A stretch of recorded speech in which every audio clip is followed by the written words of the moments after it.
it foggy outside. All the planes have been grounded. Ain't the fire inside? Let's all go stand around it. Funny, I've been there,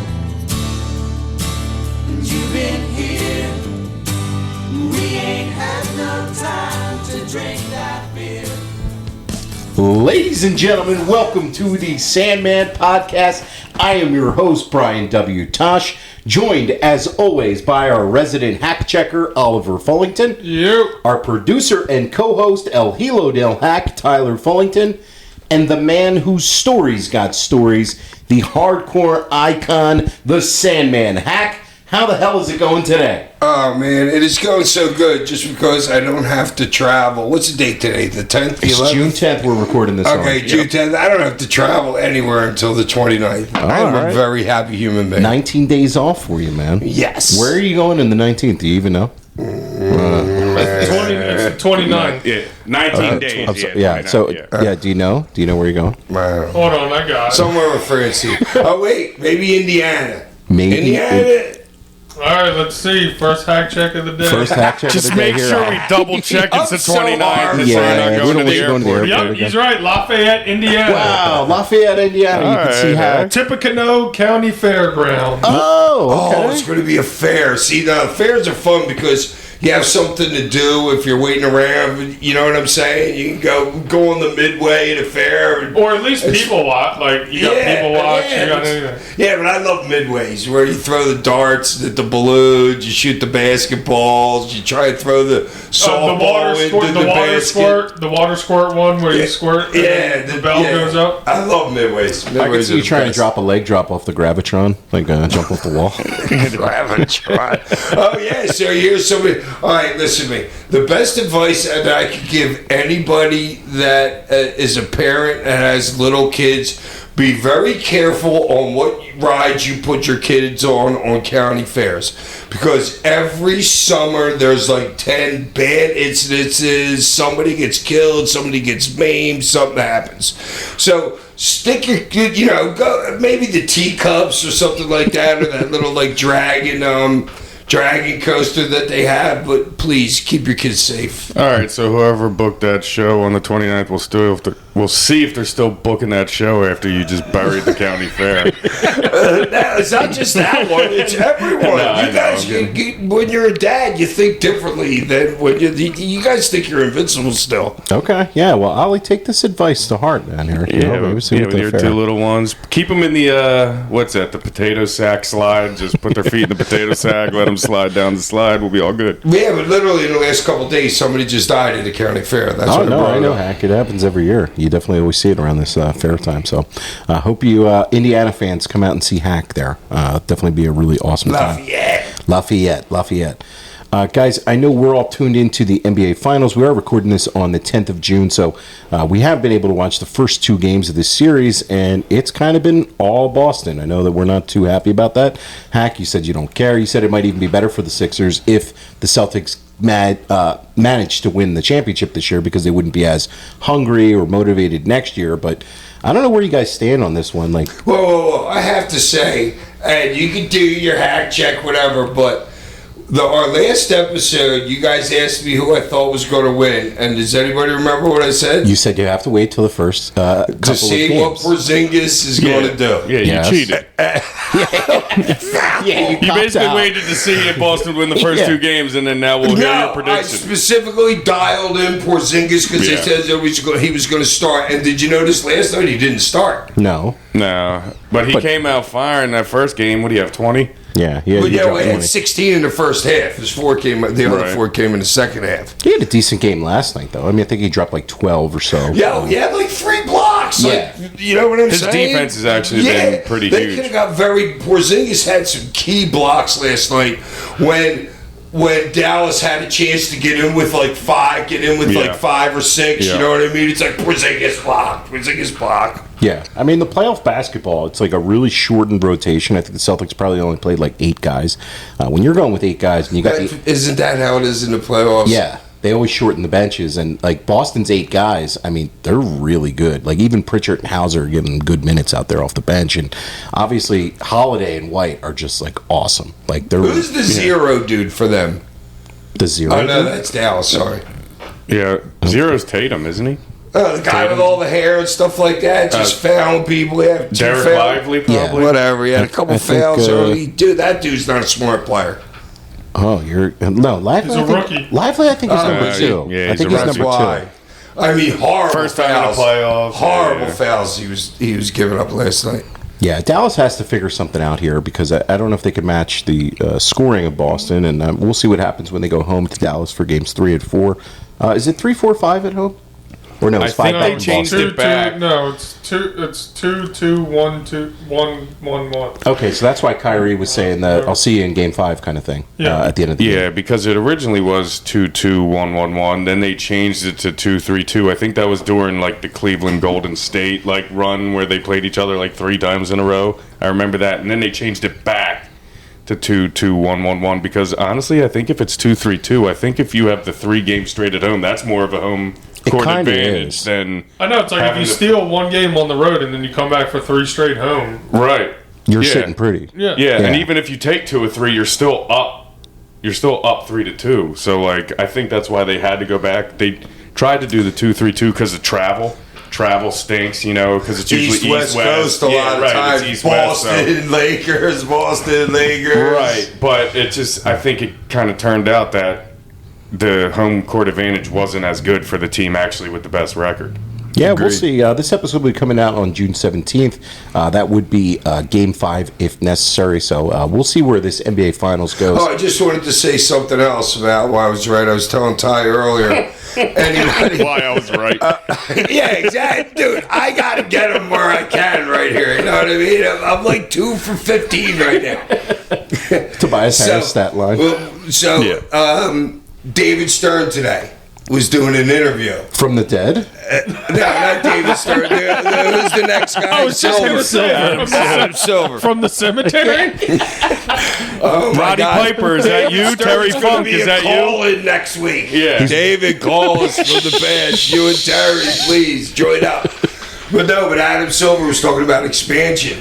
And to me, like when I was listening to what he said, it seemed like, or maybe the announcers that were giving it to me made me feel like that there's going to be an expansion team in Europe. Just like I was saying about football, basketball also will be an expansion. Look at baseball right now, how much they love that, dude. There's going to be European teams in all our leagues. So I think in our lifetime, definitely. But In I your think lifetime, well, dude, in your shape and the color of your look who skin, you're talking I would say you got like a Beautiful. week and a half. look who's talking, you corpse over here. Feed all off. Feed all off. Absolutely. No, seriously, dude, in the next, within 5 years, there will be another team from one of our leagues that are in either Mexico or Europe. I don't disagree. Guaranteed. I think the next 2 up for basketball are going to be Seattle and Las Vegas. Well, yes, Seattle, blah, blah, blah, you know. Yeah, and a team from the Western Conference is going to have to move to the Eastern Conference. Yeah, Yeah, because which both could be those teams will have to I be. could see like New Orleans Pelicans. They're on the East Yeah, they Coast. have to be on the East. I don't understand why they're even a Western Conference. Because they it all were- starts out from 100 years ago. Yeah, stupid because well, stuff. they were I forget. They who were They Charlotte were originally. Charlotte, but I think it's With because Larry they. Nance. But then there was an expansion then, so they had to move them to the West Coast, and Right. it got all messed up. I think you're going to water down the talent if you keep adding teams. I mean, all these basketball teams are tanking at the end of the year league's anyway. already so like, mediocre. I don't know. But They're what gonna they have were to work it saying out. is, you guys have to like realize is that look how many like Luca, the Freak. You know what I mean? There's example after example of guys in Europe that are coming up like that. No, you know what I'm saying? absolutely. I I'm mean, not if you- saying they don't have talent over there, but you still like that talent. Still, that we can still draft that talent now. And what there's- you're saying, Hack, but what is you don't understand is the only way for expansion is out of this country for every single one of our sports. Right, we're oversaturated and that's where here. the money is. Right. Expansion is out of this country. yes, Yeah. you're saying we're already oversaturated. Dude, All our dude, big cities have teams for the most part. Yeah, well, you got to go out of country, dude. To Well, move dude, us and there. think about how much the NBA's benefited from European guys being at the head of the league. Like Yeah, Jokic, absolutely. Doncic, I mean, all the way back to Antetokounmpo. who played for No? for Popovich, the guard.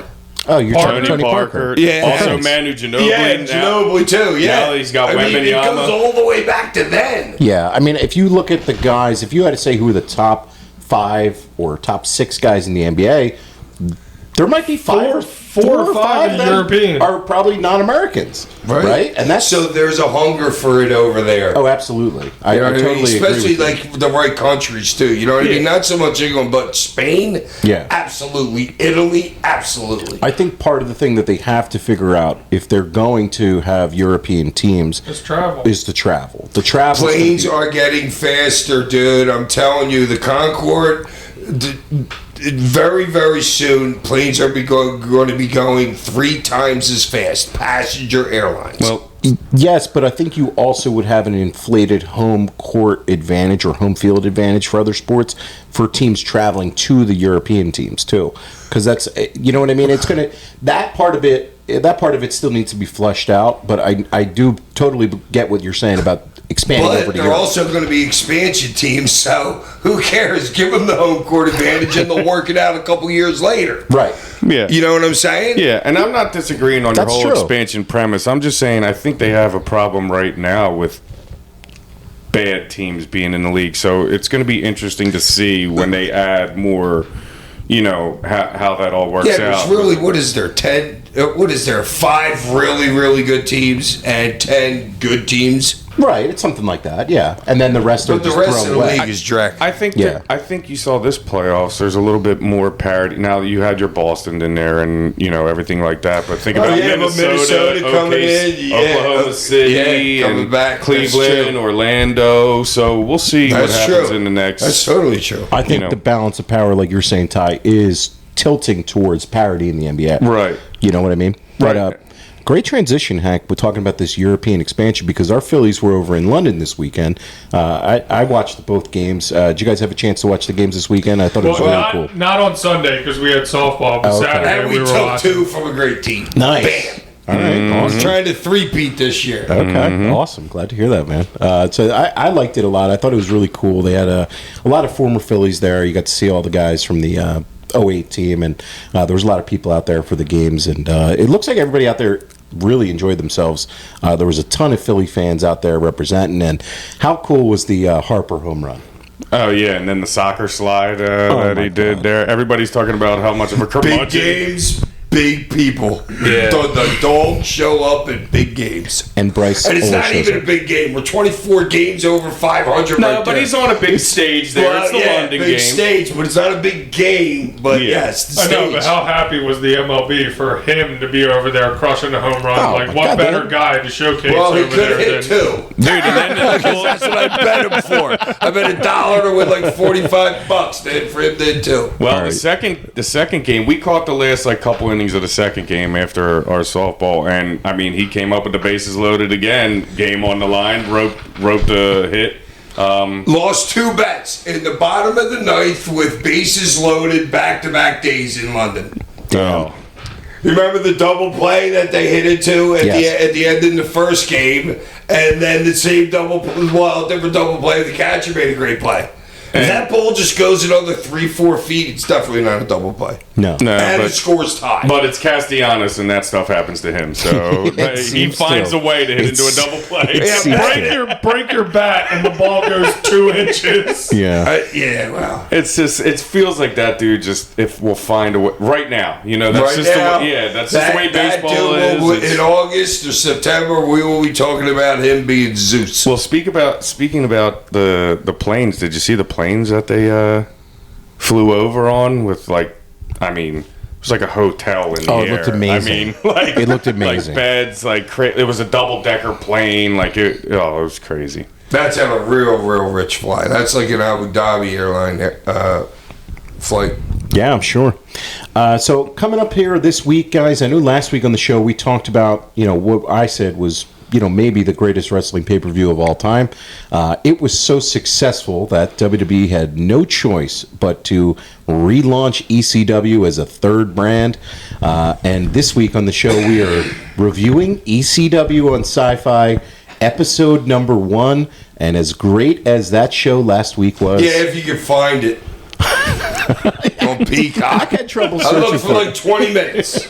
I had to text on. I helped you find it, man. We were able to find it. And it still took me 10 minutes after that. The ECW on Sci-Fi run, just starting here right now, Hack. After One Night Stand, when do you recall anyone from the office or Tommy or anybody reaching out saying, we're bringing this back, we want you on board, we got to have you? Like, do you remember any conversations? No, I thought it was a given.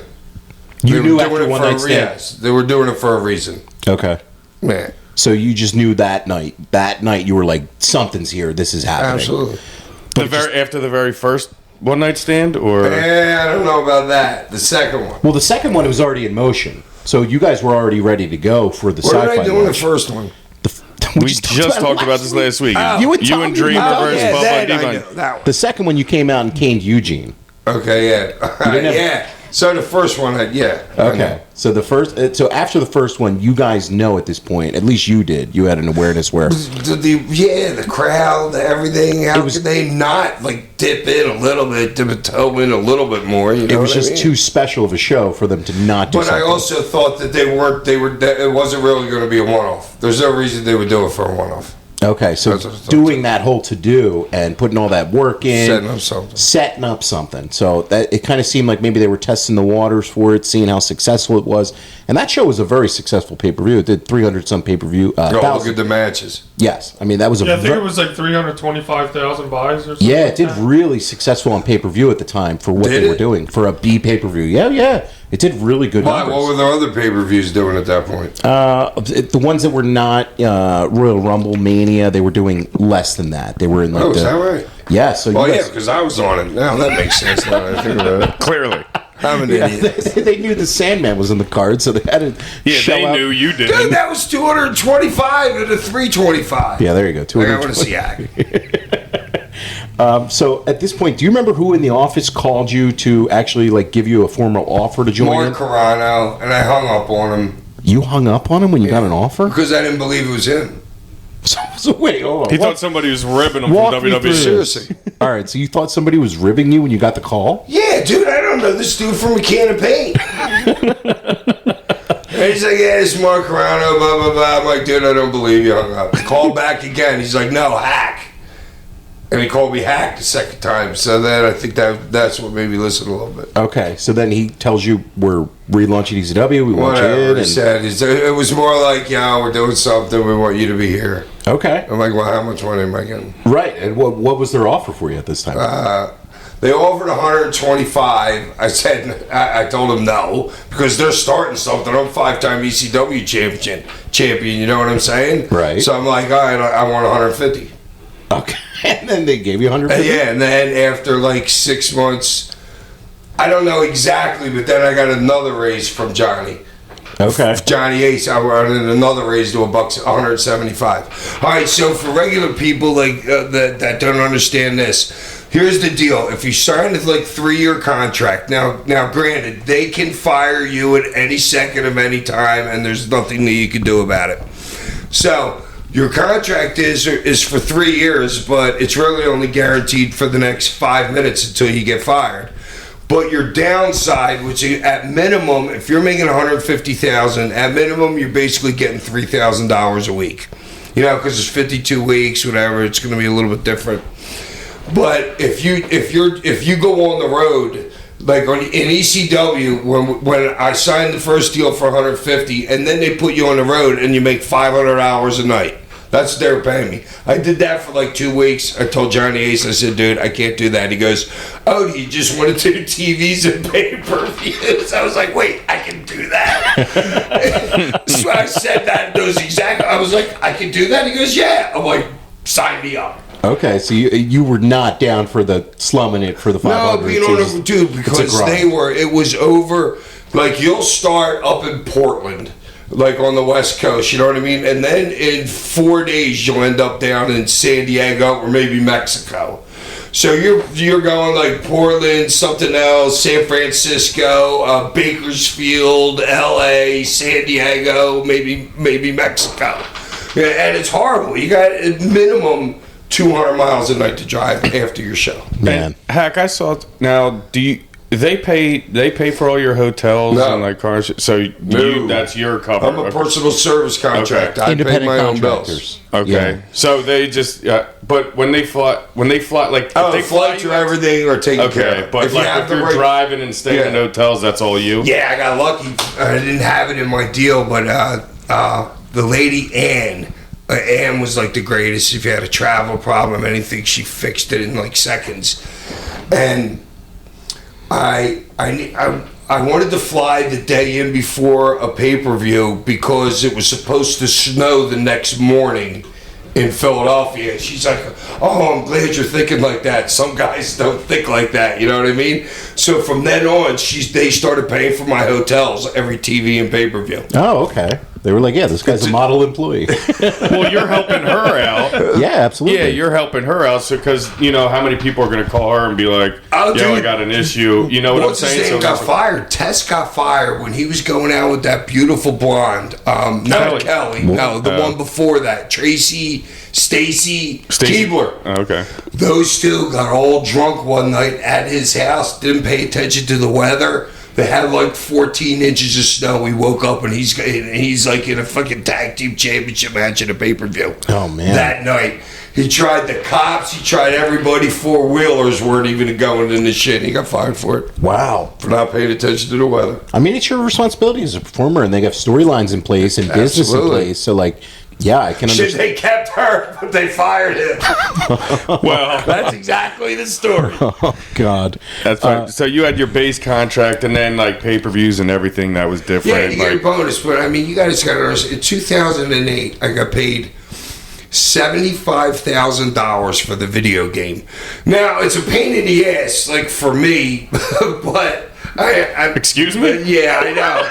Because you got to sit there. You got to sit there and they put all these diodes on you. Like, if you know, you go to the doctor's office and they had the wire and they put these like round like strips on you all over your body. So you literally have these things all over your body. And you got to stand there, and it probably took like, all right, I'm so hard. Person ever. So it probably took like 45 minutes, but to me it was like 3.5 hours.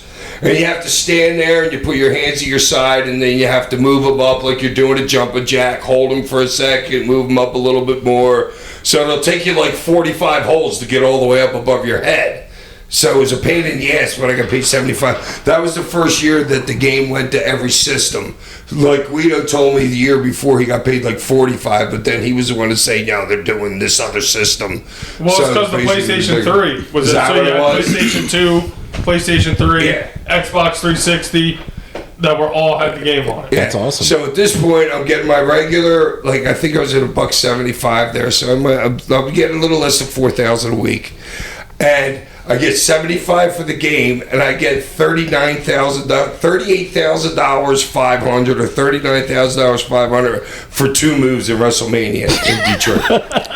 So you're making your $175, and bang, right there you just made $110. Right. Between those two things, you know what I'm saying? Yeah. So Yeah, you're it's- at two. Yeah, it made $75,000 for 45 minutes of work, and the guy's like, "This fucking blows." He's complaining about the diodes. Oh, it was even more because I'm so impatient. It was like I'm like thinking to myself, "Oh my God, Anunnaki, you're doing this to me to screw with me right now, just because I have my life so good. You're making me do this." And then when you had to do the doll, you had to sit there perfectly still in a chair, have your shoulders down, while this thing spun around your head. It was like Like a CAT scan?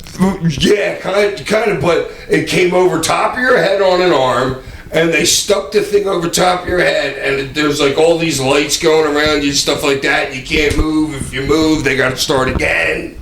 Wow, it does sound like a pain. What a horrible life. Yeah, it was way better for the diodes on me and stuff like that for the game because the dials didn't pay you nothing. No? Oh my God, the dials were like you would get 0.0013 percent of a cent for a dial. For $1 sold? Yeah, when you sign your first contract, you get nothing for dials. Really? Nothing for t-shirts. Oh, that's crazy. Oh, it's ridiculous. Wow, I'm sure like You got to get to your next contract to where you could say, hey, I sold this number. Right. I'm this level on the card. You pay me this residual higher at that point. So like, if you're a mid card Well, guy, that you being probably in not all able the to. DVDs, all that was like pennies on the penny. Yeah. Oh, dude, the one time me and the show, when I had a championship match with them, that was on a DVD. I got, because they would send you residuals. This is probably like 2010, 11, 12.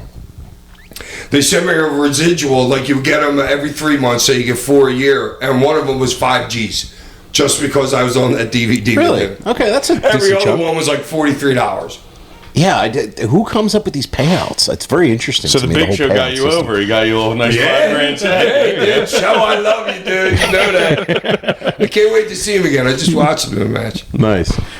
So, Heck, I got to ask, like, as this is starting to develop, are you and some of your boys talking about the relaunch and seeing what the other guys are making or who's coming aboard, who's not? Was there anybody that you thought should have been invited that wasn't for the relaunch or not included, anything like I that? can't remember. If you said somebody, I would say, but like, you know what I'm saying? New Jack, for instance. Right, But there's no way Vince is touching the New Jack. New Jack had too many personal issues and some of the things. I think he wasn't allowed to like wrestle in New York State, for example, due to some of his. That might be a issues. problem. Yeah, it might be a problem. You know, you're trying to run the garden or something. You can't have New Jack.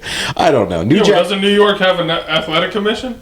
Yeah, I think they do. Well, Yeah, he was probably suspended or banned from the athletic That would have commission. been Massachusetts. Not New York. Right, you're talking about the mass transit incident. Yeah. I'm So just saying, who knows with him? who knows with Yeah, him? but So other guys, I don't know. But I know there was a couple guys that weren't happy because they weren't thinking they were being used and they didn't think the product was being done right because you have right away they're bringing Kurt Angle. and show Kurt Angle's show, and then Randy Orton, CM Punk. Yeah, a lot of those dudes. You know what I mean? Yeah. So like, I Well, gotta like, ask. bringing CM Punk is fine, but like Big Show is like, I was happy. Oh, I was I mean, so happy. like, to They're see but taking that. even- ECW over. yeah, That's what but they're even trying to do. Big Right, Show, exactly. even Big Show's fine. But like the whole Kurt Angle thing, it's kind of weird with like bringing him back when he leaves ECW, and then you have him. Yeah, but those people don't know Wrestling that for then ECW. because you don't have a computer in your pocket or a sheet that you're getting. You know what I'm saying? That story's lost on most of that audience. Right, so we'll get to that when we talk about the show proper. But I want to ask too more about like when you guys are doing this. You were talking about some of the boys being upset about the expectation for everything.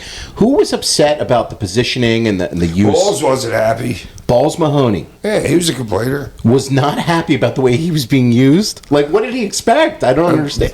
Hey, he's Balls. Right. A lot of the other guys, like they knew. They got it. Right, like Guido was there previously. He probably knew the lay of the land and what it was going to be. Like, you know, you're a vet. You're so savvy. And, like, when you signed... This is it, dude. I'm like, whatever it is, it is. Right. I never watched it on TV. It was like watching 4 episodes tonight. The first 4 episodes, I was like, wow, I forgot I caned that dude. Wow, I forgot I caned that dude. You know what I'm saying? Because I never watched it. Because I was so disillusioned then. You have to understand, I still had my boys with me, but I knew the product wasn't going to be what the product was supposed to be. But I didn't care. I'm making money. Right. To you, it was like, nice. I'm going to WWE. This is cool. Make money. And you, as like a lifelong guy who would go to the Spectrum shows, talk to me about what it meant to you when you did sign to WWE and when you brought in there. Like, what did that mean to you as like a... Another day at the office. No, but like, was it like bigger a buildings? Well, I'm saying, was it? Have you ever looked back on it like a full circle thing? Like I was watching WWF and now I'm signed to WWE. Yeah, but it's kind of not like that. I've always wanted to be a wrestler. I never looked at a wrestler. Superstar Billy Graham wasn't my favorite because he had the championship. He was my favorite because he was a dude. Dusty, my second favorite. He didn't have a championship when he came up here because I never saw him in TBS before then. So when he came up, I loved him. So to me, it was never I needed to be a champion. I just wanted to be a professional wrestler. Okay. And then, yes, once you're in the business, but at that point, because it had been, what are we, 4 years removed when this happens from ECW, you know what I'm saying? Yeah, I'm like over 5 it. years. I'm over it. I'm doing my indie shit, you know what I mean? It's not on my mind, oh my God, I wish they would sign me. Oh, I'm going to make a call. I've never done that in my life. No, I know. I'm just like, I know there's guys out there, and you're not one of them, but I know that there's guys out there that, like, you know, they might have set goals out for them in the business, and like working a Mania, working a Rumble, working for WWE, like that's a goal for them. For you, it was just being in the business. I'm happy as shit to be here, dude. Right. Okay. So you're just a different cat, you know. So it's Yeah, I'm just happy to be there. Yeah. Well. And everybody knew it. Okay. I had no ego when it came to what was going on in the ring. Okay. What was going on in the ring is scripted, dude. Yes, absolutely. So getting into some of the creative stuff here with this show and in general at the time. Well, that's why I lost all my matches. Right. You didn't. It didn't matter to you. I'll get over more than you after you beat me. The debut on 6/13, it did really well. It had 3.3 million people which watched the debut episode. So What? Yeah, 3.3 million I heard people. the announcers talking about it, and then somebody said that that included WWE or Raw or something. Did you hear those two having an exchange right after? I'm like, wait a minute, we were the highest rated program on all of cable then. This is from the Observer the week after the show aired. Yeah, I mean, it's a Tuesday night, so what else are people watching? I mean, I don't know. I mean, it was nearly 5 times what Sci-Fi normally drew in the 10 p.m. slot on Tuesday nights. Well, Sci-Fi was playing my favorite Martian from 1961 then. Seriously. Let me ask you about this. The relationship and getting on Sci-Fi. So Sci-Fi is it's under the Universal umbrella, so USA, NBC, those networks, and then Sci-Fi. When you heard that ECW was going on Sci-Fi, what was your reaction? Made absolutely no difference to me until my very first match. Okay, so and I was the first thing ever on Sci-Fi. They said that today. Yeah. I was the very first, if you want to call that a match. I mean, well, it kind of was. Because I was really a segment. I did pin the guy, I guess. Another bell rung, and you pinned him. Okay, all right. Yeah. Yeah, but I didn't care until then because, like, I don't know, I forget what building. I think we might have been in Trenton. Yeah. That's where we got pulled over that night. Do you guys remember driving Untitled? Do you remember driving home and those dudes doing wheelies at like 90 miles an hour on motorcycles blowing by us? Vaguely, yeah, vaguely. Oh, yeah, and then I got pulled over. So, going over the Walt Whitman Bridge or something. I didn't get a ticket, but... Okay. I got to ask you, Hack, did you remember anything about Atlas Security? And yeah, you see them in the background. Next time I talk to Ronnie, because I saw him at WrestleMania weekend, I'm going to ask him what his pay was, because he was the dude, you know what I mean? I want to ask him what Paulie was paying him for an ECW show, and then I want to find out what he was being paid for a WWE show. Okay, well, apparently they were not happy because they had WWE security handle it after this first episode, and that there was like a little miscommunication there. And all right, first of all, you have to understand there are different. The arena is a different animal than anybody in security for WWE even knows. Right. So you know there's going to be a clash in the back somehow. Okay. But yeah, it was kind of, I don't know, man. Like, this show just kind of felt like you're using the ECW name and then it's not really ECW. Like, when you guys are doing this, and did like Vince ever have like a meeting before, like a launch, and say like, we're starting ECW again? Nothing like that? Nah, fuck no. I don't know. I mean, I gotta ask because it's kind of a weird thing to like. How about Paul? Did Paul say anything? Like, coming from Vince to Paul? No. It was just like, I didn't care. We're running the show. Yeah. I was there for the ride. I'm making money. I'm with some friends. I'm happy as shit. Okay. So it was just not. It was just. Yeah. And I knew I was fine in the position that they put me in. You know what I mean? I'm not. I could have still worked back then until I saw Van Damme against Kurt Angle in like the 4th episode. I'm like, damn, that was a great match. I'm like, maybe I could. But you were in some pretty good shape, though. You could have worked, dude. You were I lean could back still then. leap to like top rope and stuff like that, but I don't. I see exactly the reason why I was put in that spot.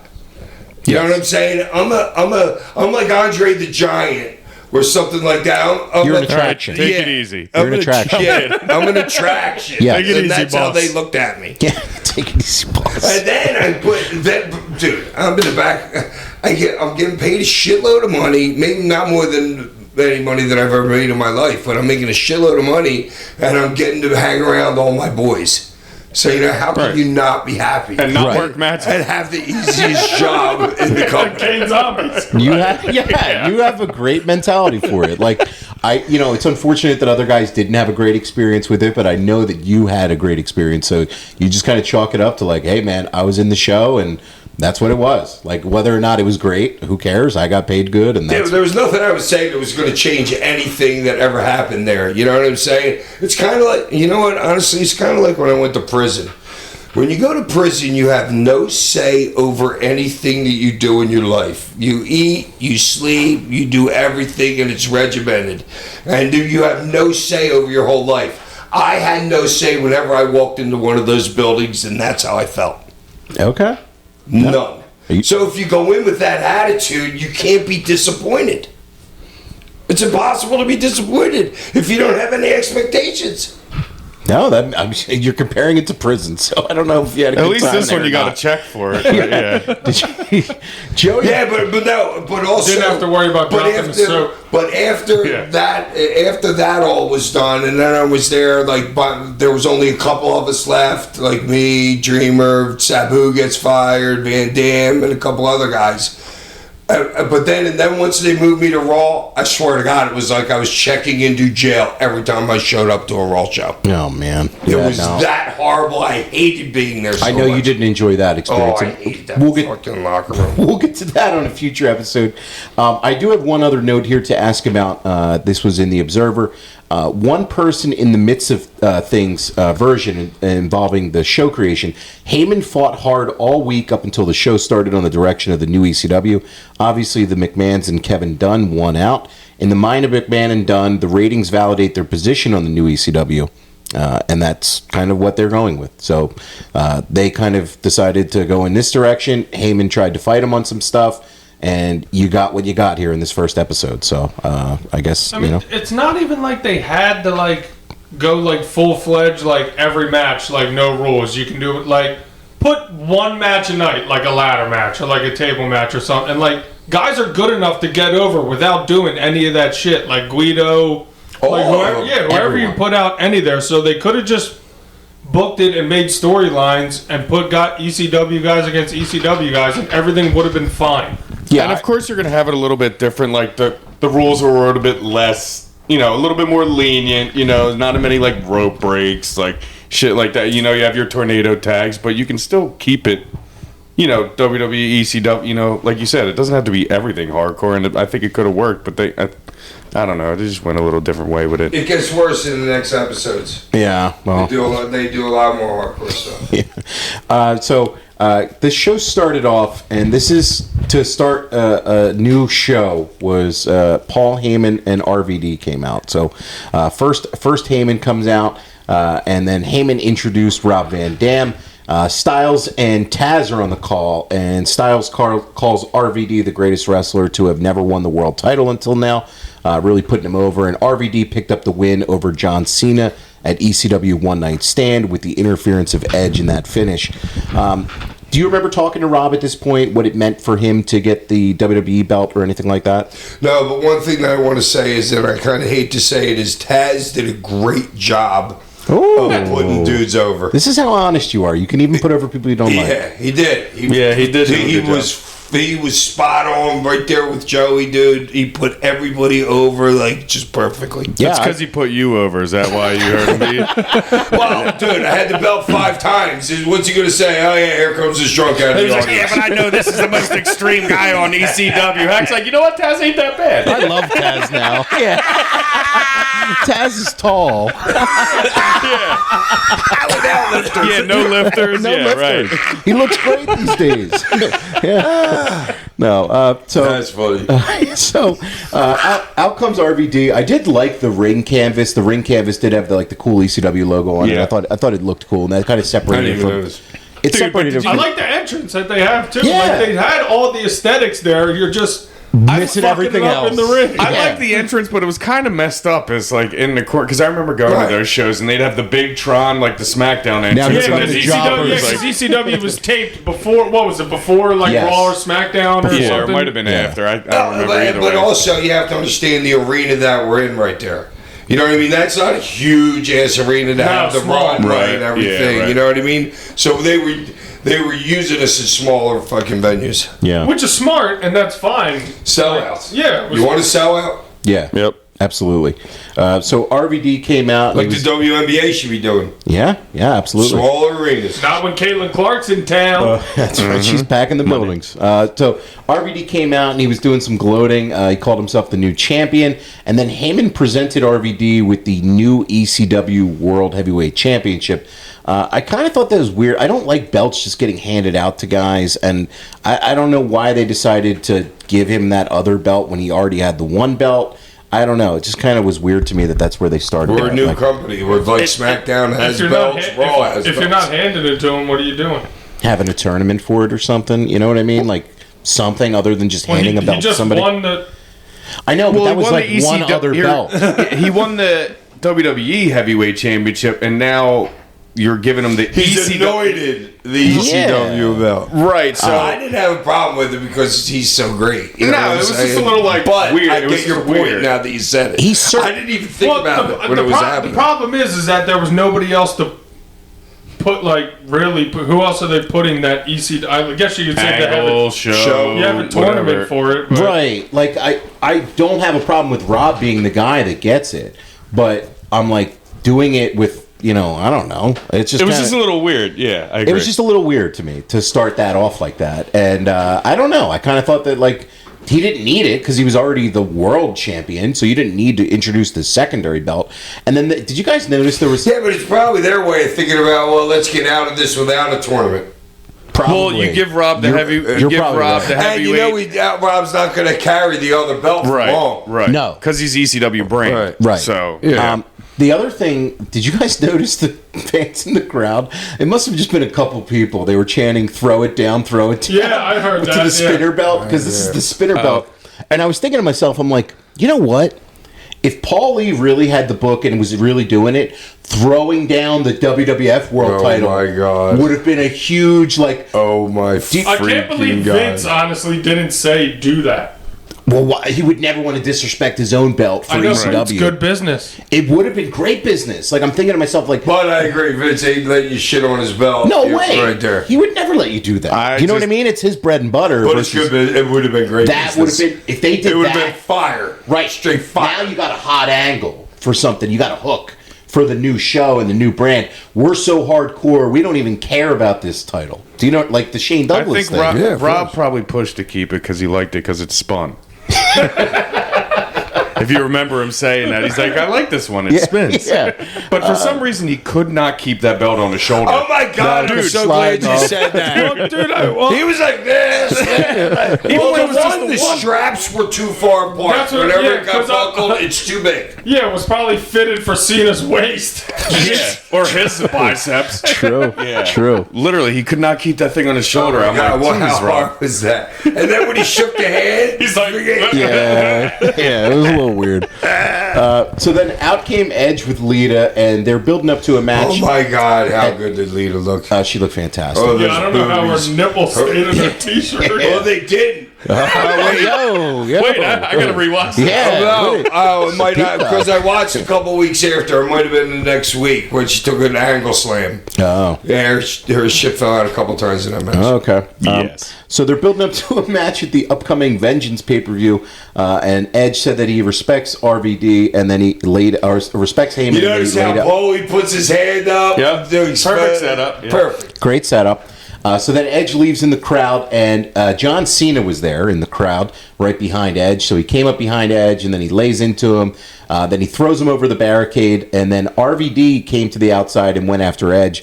And they were kind of both like taking their turns on Edge. Which was great. Yeah, it was cool. It's fun. And then Edge pushed RVD into Cena, and then he low blowed RVD, and then Cena shoved Heyman to the ground. Yo, Paul took a good bump. Yeah. No, it was a punch. It was a punch, Yeah, wasn't it? Yeah, it was a punch. It was a punch. It was a punch. Yeah, Paul took a good bump. And then out comes the locker room. Everybody was out there. Although I didn't see you out there. What, you didn't come out? No way I'm going out. He's the first match.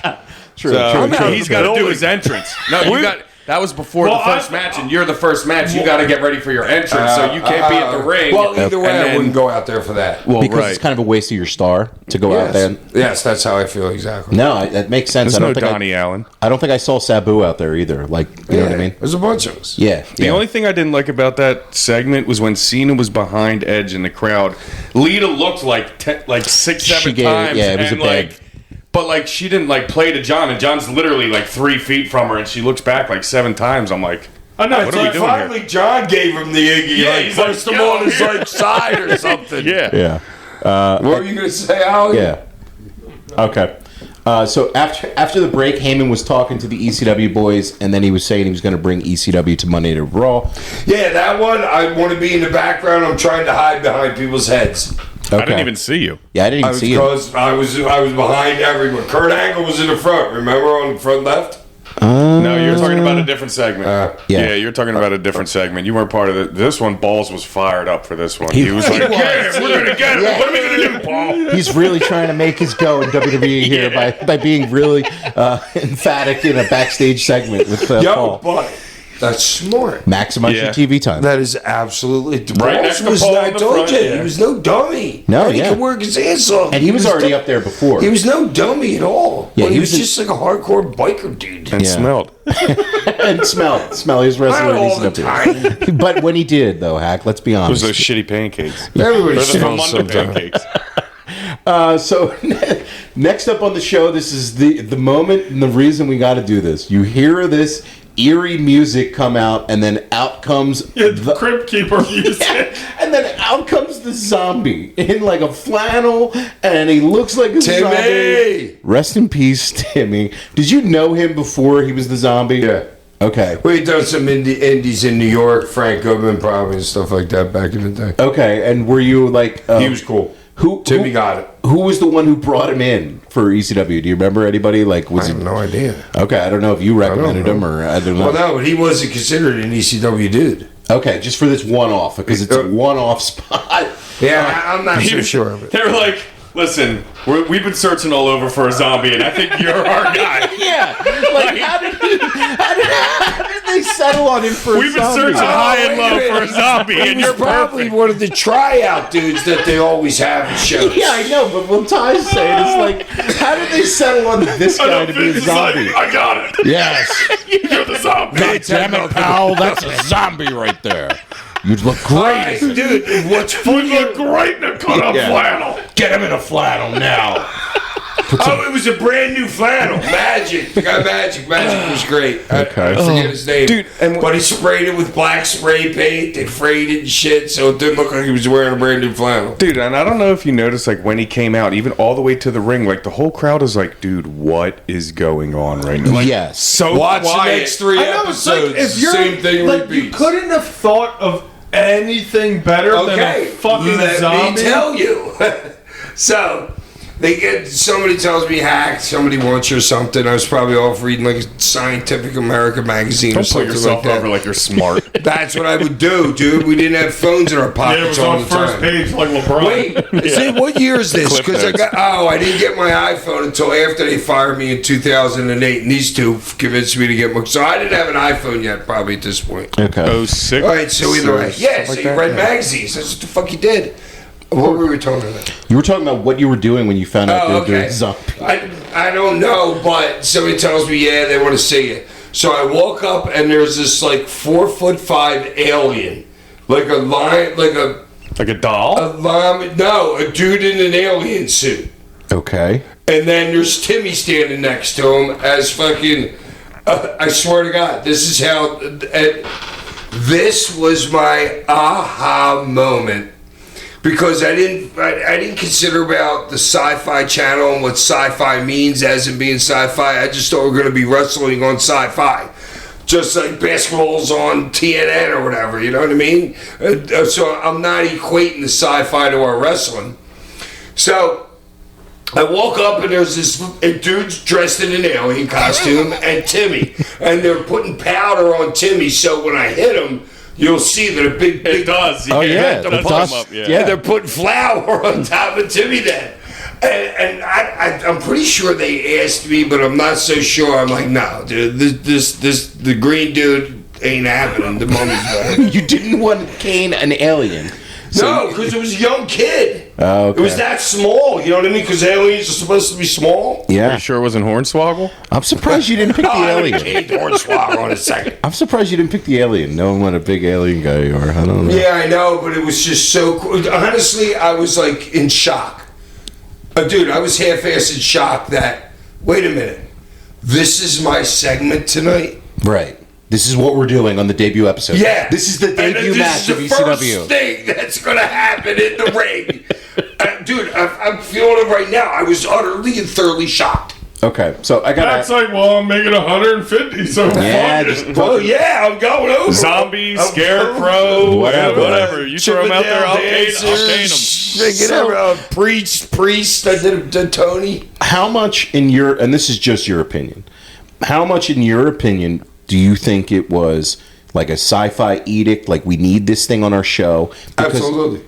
So you think it was that and not an intentional there's no sabotage? reason that fits into a wrestling skit at that time, anywhere, anytime possible. You don't think it was like an intentional sabotage or like backstage politics involved with it? You Well, think it was, I know. you think it was just the Sci-Fi Why? Network? I don't know, because like people in that company didn't like ECW. Yeah, okay, so probably because we did the sci-fi thing, and then we said, all right, well, Vince was like, yeah, okay, we'll do it. We're getting great ratings, your shit's done.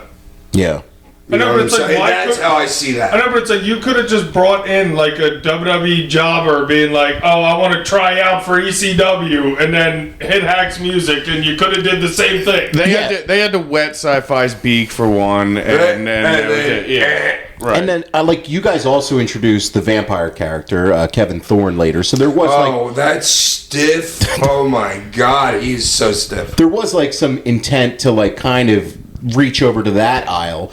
And, you know, like, there's a wrestling Yeah, but even that little vignette was horrible. Because he's got his two white fang teeth and his other two teeth in the front are like yellow. Like he's been smoking non-filler cigarettes for 30 years. Listen, He he's a should have given progressive the whole vampire. mouthpiece. Yeah. But he lived with those things, so they were like kind of like implants or something. Okay. Yeah, like, you know, I kind of think maybe, like, the Sci-Fi relationship just was never going to work. But, like, I do think that there's kind of, like, somewhat of a crossover audience between, like, you know, It doesn't matter. People will find wrestling no matter where avenue it's getting to. Oh, yeah, it's always been one They of the might have most just successful... been catching your casual sci-fi watcher and like hanging on to after their show from 9 to 10, getting a show at 10 o'clock and being like, "What's this?" and introducing a zombie, and they might and keep watching or something. And if you think about it, it was a great idea. Whoever was making the decisions on Sci-Fi, because look at the numbers that we did compared to what the shit that they were showing besides us. Oh, yeah. That made that guy look like a genius. Right. Even though it wasn't, like, their typical... And I'm sure he was a wrestling fan. Yeah, I mean, like, I think there is some crossover between, like, you know, wrestling fans who, you know, whether or not, you know, whatever. There's Okay, like, how many? I don't see many Trekkies at wrestling shows. I think there is. I Like, don't see anybody crossover with, just like Captain Kirk. I don't see no Spock ears. whether or not it's like totally. I think there's like some crossover with like that nerd culture. Do you know what I mean? I agree with Like like, the whole comic book. comic culture. No. You It's guys, different. I've been to Comic Cons. I've been to a million red. No. It is two different animals. Okay, you're speaking from experience. So It is two different. well, I think that's why they were trying to mesh the two. Yeah, I think that's what their attempt was. No, because I can't imagine that would be the No, not their would be the original reason. thought process, but I'm just saying bringing in a zombie Yeah. or whatever. Okay, so the zombie comes out and he groans. He groans into the mic, and the crowd just shits on this. Like the crowd doesn't know how to react. Because they're like, what the hell is going on here? Yeah, so like something Paulie used to do back in the day when they would set up like a 911 segment was to do something super corny. And then come out, and 911 would come out and lay the guy out. Whether it was somebody botching the anthem on an electric guitar or like doing whatever, they had always something to set up the 911 thing. And this kind of reminded me of like utilizing you as like kind of like 911. So like something incredibly dorky. And if you know Paulie's booking, it was like it's just there to get shit on. And so then the zombies groaning, and then your music hits. It's not Enter Sandman, and you're coming out from the crowd. Boo hiss. Which is like no reaction until everyone realizes that it's him. Like you turn and see him, and then everyone's like, "Oh, okay." Yeah, the fans did react after they knew who you were out there. Okay, first of all, you have to understand that we did shows in Trenton. That's where we are in Trenton, right? Yes. We did shows in Trenton. Half that audience knew exactly who all of us was. Right. No, I'm saying they knew who you They were. didn't but I'm recognize the saying- music at first. Yeah, I'm saying they don't is the point. recognize who yeah, it is that's until they see you like physically. Yeah, all right, yeah, I get your point now. So it did look like you almost fell on the one barricade. A couple times. You were doing like the And I'm straight as an arrow. I Yeah. drive home after this. I'm straight as an arrow. yeah, but it was just the balance of that. It's Like a cell. Yeah, okay. All right, dude, stand on, and the barricades aren't flat. Right. They're on a 45-degree angle. And with a pad on them, like a wrestling pad on top of them, you know what I mean? So it's not like walking on a floor or whatever. Oh yeah, no, I wasn't ripping you. I'm just saying it was that's Oh, no, you were No, I ripping put a me. level No, on it. That thing was level as shit while I was walking by. level on it. So you do get to the ring. You smash. Well, couple there's a beers. reason why nobody else did that ever. Because it ain't easy. Yes, no, I agree. And back then I was jumping from chair up onto that thing. And then I went from that thing onto the top of the stairs the one time. Jeff Hardy was doing spots off that in '99. I taught Jeff Hardy has a snot rag in his back pocket because he loves me as a wrestler. Okay, He told me, I swear it. I believe you, man. Then you just come in the ring. Love Jeff Hardy. You chug a couple beers, and then you just beat the shit out of the zombie. Yeah, you gave him a good fucking first cane shot. Dude, I'll that tell you first cane You shot laid it in. was- Yeah, he Money. blew because it slid off his arm and went towards his head. And like you said, that little poof of dust came I'm up. like, That was dude, nice. keep your shit down, and then I'll hit the tip of it on the other side of you. I won't even, you know what I'm saying? Yeah. It grazed off his forearm and went right through. I was like, God. When I saw it, I was like, I rewound it a couple times. Then you just beat the hell out of him with a couple cane shots, and then a white Russian leg sweep, and That's when the poof came out, the right? zombie dust just blew up. I have that in my notes. You picked up the quick 1, 2, 3. Yeah, that was the zombie incident, and that's the first match on this new ECW is the Sandman and And the I don't zombie. blame him at all for using me at all. No, I don't blame him for using you. If but I was him, I would have opened up with me too. the zombie. It would have been me against Randy. Okay, yeah, you and Randy. Wow, that would have been a hell of a. That would have been a squash match in reverse. I'd have beat him in 2 minutes. The dust would have been coming off your body. Would have been an execution. He would have punted you in the head, and dust would have came out. Oh, yeah, that was. So we go to the back, and Kelly is there. This is her Oh debut. my God, Good Kelly. Lord. I mean, she was absolutely incredible. All right, looking. just so you know, I had to freeze frame it, take care of myself. Took me about 18, 19 Jesus seconds. Christ, man! Okay, This is and 2 then I episodes in a row. unfreeze You're frame it. talking about tugging it. Just say. All right. Oh my God! And dude, and these two. Oliver got to dance. Was it you that got to dance with her at WrestleMania after party. Yeah, WrestleMania 23 after party. Yo, they love, dude. How can you not be an American male human and not love that? Oh, she's absolutely gorgeous. Like, just incredible. Oh, she's incredible. the coolest girl too. She's the nicest. She's awesome. Yeah, I know you said you were friends with her, Hack. Well, yeah, because she was so green. You know what I mean? And she was so no attitude, no nothing. Not like the vampire chick. Totally different. Vampire chick. Okay. Yeah, the vampire chick was always like blabbing to somebody or something like that. Every like Monday Night Raw or whatever, or if whatever show you were on, Vince goes through every single match except like the 2 main events or whatever. You get in the ring with the other person. You know what I mean? And this probably takes like an hour and a half or so during the afternoon, like maybe between 3 and 5. and then all the wrestlers would gather around the ring, and she just couldn't shut up. She was the youngest. She was as green as Kelly was. You know what I mean? And she just wouldn't shut up. So that's why people wouldn't like her so much. Okay.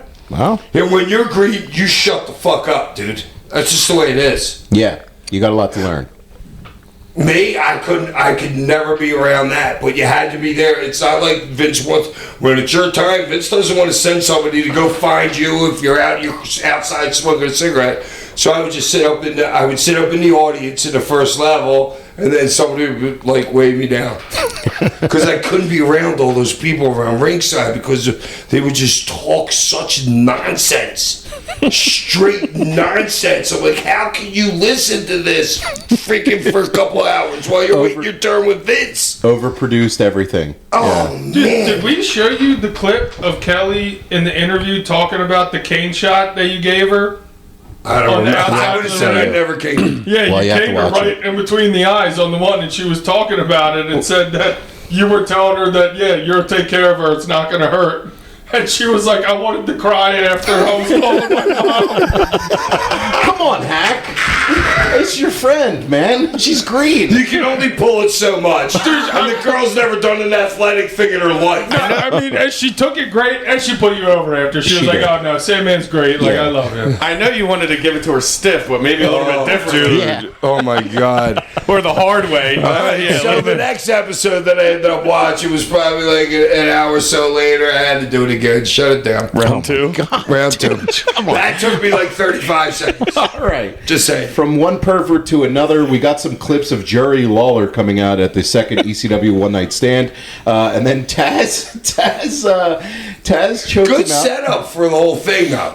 Yeah. Oh, the You know what I exhibitionist mean? gimmick. The Yeah. setup was lovely. Oh yeah, like it's who is this character? She looked tremendous, and then she says she's an exhibitionist, and then she's teasing taking off all her clothes tonight. Like that's if you're flipping the channels and you land on that, I think you're probably going to stick around. Just to, I mean, to see. I'm not complaining for the whole exhibitionist thing, but like, what was their? I think it was like, to what get was over their- Mike Knox. Yeah, I but think it's it was like- to get over Mike Knox. They had Well, no, they didn't even know that then. He wasn't doing that the jealous probably happened boyfriend? that week after her first week. Then they fucking somebody was like, "Oh yeah, let's have Knox go cover up." Was it just like a kimono one leg kind and of then thing they or put something? me Or? with Knox because somebody was telling me, but I never believe anybody that said so. That somebody's telling me right then that's going to happen in the future. You know what I mean? In the next couple of weeks, but I was supposed to go in and get rid of Knox, and then me and Kelly were going to be together. Yeah, okay, I could see that. You would have loved that, bro. Well, dude, I've worked with women my whole life. I mean, You've always had It's incredible how many great-looking women I've had on my arm. But just as heaters in the second. No you know wonder how to you play got them over all. so well. Yeah, you always had a hot blonde. Beer, cigarette, great-looking woman, a hard stick, Yeah, championship belt. yeah. Who knew? That no wonder you got it over. So they played some clips of Jerry Lawler and Taz It's a lovely thing. from Smoking mirrors, baby. from the second one night stand. The King slapped the shit out of Joey Styles on that. Dude, you see Joey's glasses go flying? I have that as a note. That's like one of my only 5 notes for the whole show. Is Joey's glasses going flying? They do. And They the other really 4 do. are you spanking it. Your other notes. 2. And then Taz choked out Jerry the King Lawler. I don't know why they showed that package. I think they were trying to set up Joey and why Joey and Taz were together, or I don't know exactly. not even sure. Well, Joey and Taz did the second one night stand together. Oh, Yeah. okay, That's who But was I doing don't- it. Yeah, but we also know Lawler's been in the ECW Oh, arena, yeah. but I don't know how many of the people actually know that are watching the product that except At this hardcore point, ECW yeah. And he did guys. have a program with Taz in WWF too. Before this. Years Oh, okay. before. All right. So to me, it was probably a one-off. That's how I looked at it. I didn't Okay. think that was going anywhere. So Now, next, Joey says he's fat, right? Like Yeah. He says, "Look, Lawler's looking a little chubby." yeah, he gets a little line in on And it. I like it how it opens up with Lawler like bowing up and taking it. Because back in the day when Lawler took his strap down, that's after the heel just beat him up for 10 minutes, got him bloody. Right, it's your Lawler's fire big up. comeback. Yeah, right. He's firing, then he would put down them straps. Boom, boom, boom, boom, boom, done. Yeah. But So they they, started out with that, so they went right to finish. Yeah, I we'll- love that. We'll cover that on a future episode with the one night stand, the second one night stand. Out came Kurt Angle. So Kurt Angle was drafted to ECW. And Hack, I got to ask you a couple things about Kurt Angle here. I know you probably weren't like super close to him, but what do you think his reaction was, or did you hear anything about his reaction about going to ECW? Because as you were talking about some of the house show downside guarantees, if you're used to touring with SmackDown and now all of a sudden you're running these ECW C shows, his payouts are going to be a lot lower than they were before. How long has Kurt been there at this point? Kurt's been there at this point for 6 years. Okay, Kurt's making his money. Okay. He ain't worried about it. He's making his money. But Kurt only lasted 2 months until he was fired from WWE at this point. So maybe what was? So what's the scuttlebutt factor? This is during Kurt Angle's some of his dark times, especially with addiction and everything. Kurt actually had a So handler. Kurt was on his way down. They're like, yeah, go here. Yes, it was a demotion to go to ECW. Oh, for him. wow. And so Good for us. good for you guys. Straight 'cause- credibility, Yeah, dude. it's really good. I mean, honestly, you can't get more credible than that. And they probably had him go there to have Heyman kind of like rehabilitate, maybe like, I don't know, keep tabs or something. I have no idea. But Kurt Angle had a WWE handler at this point. So a guy would basically follow him around through airports to make sure he was... Like Fonzie would do with the Giant and stuff. Yeah, like he got a handler, but it was to keep him in line. Right. And Kurt Angle was so messed up at this point, when he was traveling, he would have to take a wheelchair through the airport. So Kurt Angle's messed up at this point in time. They're so concerned about Kurt You Angle. wouldn't know it in the ring. You wouldn't know it in the ring, and Kurt Angle was so messed up at this point, WWE fired him 2 months later because he refused to go to rehab, and they were worried about his life, like legitimately. He ends up going to TNA a couple months later, but like, do you remember anything at the time about Kurt joining you guys, or any of his struggles, or anything like that? No, nothing. Okay. No, I mean, Cool it's- dude. Like, do you ever talk to him or at all? Or Yeah, but like more like pass it in the Right. bathroom or in the, some a small locker room or something. Yeah, and Kurt's very open about his addiction issues and everything like that too, and he's doing really well right now. But this was certainly like a trying time in his life for him. So he comes out and Done there, done that. yeah, he comes out and it's facing off against Just Incredible. Oh, what a squash! So this was a complete squash, I know. I would have liked to seen it go a little bit longer. and I would have liked to seen Justin get any offense. He got nothing. Just like one or two moves or something. He got absolutely nothing, and he got swallowed up. And I could tell what they were doing here because, if you watch Kurt wrestles a certain style, and he's a big bumper. He was doing more of like a straight shoot style in this, being real physical with everything he did, whether it was the single legs. Yeah, and then smacking on the head. Smacking on the head, all that kind of stuff that he was doing was like, this is definitely Paul Lee trying to present him in a different way. Like, versus the usual Kurt Angle. It's like, if I got Kurt Angle, this is what I would have done with him back in 96. You know what I mean? So, like, that's kind of how I interpreted it as. And, I know a lot of people were like, oh, he just squashed an ECW original. But, like, if you want to present Kurt Angle in a new way. Justin's not an original. Oh, okay. All right. I'm saying, well, it's somebody who's from the old ECW hack. Okay. But if you want to present Kurt Angle in a different way, more of like a shoot MMA kind of style way, something more intense, they kind of accomplished that. I don't know. I don't know what you thought of it, Ty. I mean, straight squad. I completely agree with your assessment on how they were trying to portray Angle. It was just funny because at the end, he's cut the little promo, the ECW, I forget what he says after that. He's like, ECW, yeah. Or like whatever the hell he said. Yeah, like, And puts his mouthpiece in with the ECW on it. Which was cool. Yeah, but whatever. It was just like, it was a little weird for him. It felt like, but felt a little forced. I don't know. yeah, but you, all I right. agree with your assessment on how he's being presented in a different way, though. Yeah. And now I'm thinking, dude, I'm watching that, and I'm watching it a couple weeks later. It's him and RVD, and I'm thinking the same thing. It's like, Kurt's making a point here. There is nobody in that company, if there was SmackDown, whatever companies that WWE represented right there, there was no dude that could take him down. No. You know what I mean? So he might be on his way down because of personal issues, but he might be like, yeah, I'm going to show these motherfuckers.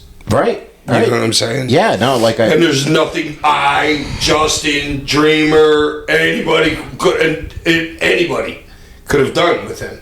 No. Even RVD. Yep. It doesn't matter. Right. He would have twisted any single person in the locker room. Including Chetty.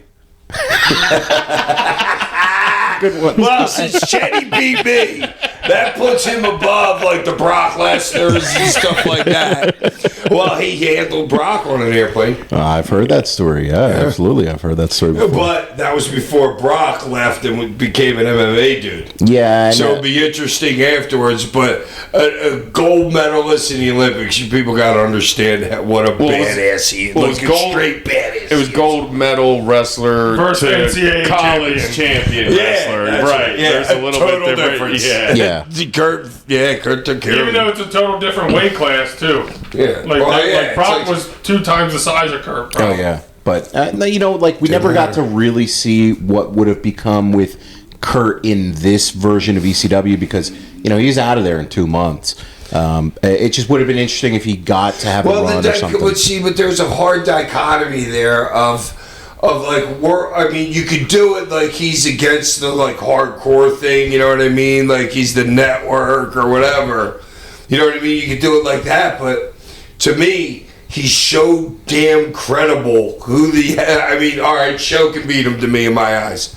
You know what I mean? But nobody else. No. You know what I mean? He's just so freaking damn credible. Yeah. So, that was that squash. But he would have been good doing that, the old Fonzie. When Fonzie came in, you could have done Kurt doing Fonzie angle. Absolutely, you could have done that. That would have been great. All right, I'm the next booker. There you go. Get the And dust out. WWE, get in contact with me. So you start off the show, your first ever show, with two matches under. Well, the one was what? 19 seconds, hacking the zombie, and 1 minute 55 for Two Kurt complete Jones. Yeah, squashes. see, Kurt couldn't even be that stiff. You took out an undead human in less time than he took out Dude, you Just know how hard it Incredible. is to kill somebody that's already been killed? Yeah, a zombie. It's Exactly. hard, dude. Watch The Walking Dead. Yeah, a that's fair way point. No, better. you had to give him a couple extra shots through the curtain. Yeah, that's way tougher than winning a gold medal with a broken freaking neck. Well, yeah, that wasn't planned, but You he just was ran so into slow. him. Yeah, you just I ran got into him. him. Yeah, dude. You know what I mean? I can't not hit him. So- He should have stayed there until I left the ring. He should have laid there. Yeah, definitely. Up next, Heyman was backstage. He was hyping up going to Raw, the Extreme Battle Royal coming up, and then there was another Kelly tease. So Kelly then came out, Yes. and she did a strip tease. She took off her bra. She was covered up her. Well, she actually couldn't get the back of the bra undone if so you she didn't know. pivoted. At first when I'm watching this, I'm thinking that they're doing the Mike Knox gimmick, and she's So, struggling with that's her what I bra. thought. Yeah, that's what I because thought. Yeah, she no. was Well, at first I'm like, "Where's Knox?" And he's not picking up the cue. Like, right. yeah. That's what I thought it was. I forgot about Knox totally. Okay, so I thought, but instead she actually was struggling with it. So Yeah, but when you got the next episode, she says, I had a problem with my bra last time, but I'm going to take it all off this time. So you know how Vince does the same angle 3 weeks in a row? beat you over the head with it, yeah, until you get the So. And you have to understand how green she was. She was not an entertainer. I'm not even sure. I love that. I don't She even probably know the never story even how watched. she got She there. probably never even watched I wrestling. know I in her knew the life. story later on because her younger sister was in love with me, would have married me. Oh, Or she wasn't as good as Kelly, good looking as Kelly to me. I think but her younger sister was like my age, wasn't she? she was. At the I don't time? know. I thought it was like 4 years younger or something.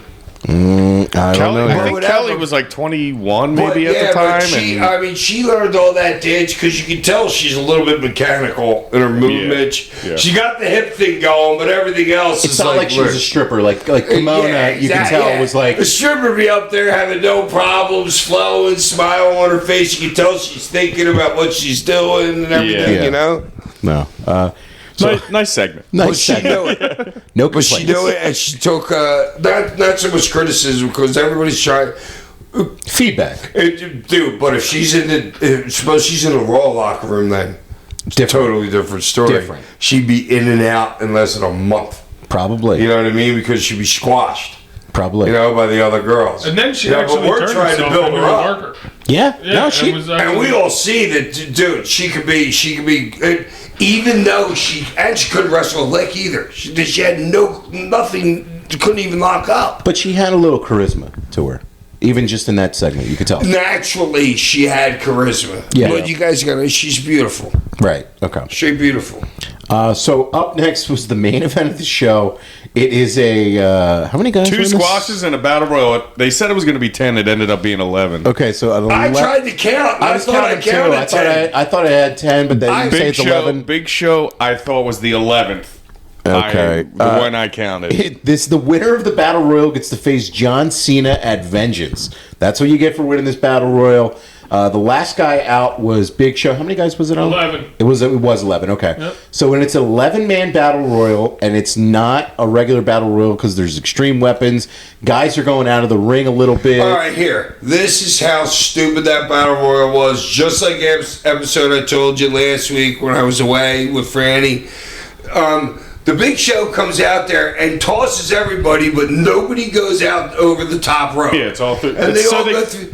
No, you could have laid them all out there right in the middle of the ring instead of throwing them all outside there. Unless throw all them outside and then face Big Sal right then. Yeah. And get rid of the big guy first or something. You know what I mean? But that was horrible. It was awful. And then the announcers had to say, all right, well, nobody left over the top rope. So, and you know how they did a commercial and they don't show anything like they do today, where everything's in the box on the side. Well, I think they did that and they intentionally showed people going through the middle rope, but that was also everybody could get the hardcore shit in the ring. All right, there was one shopping cart.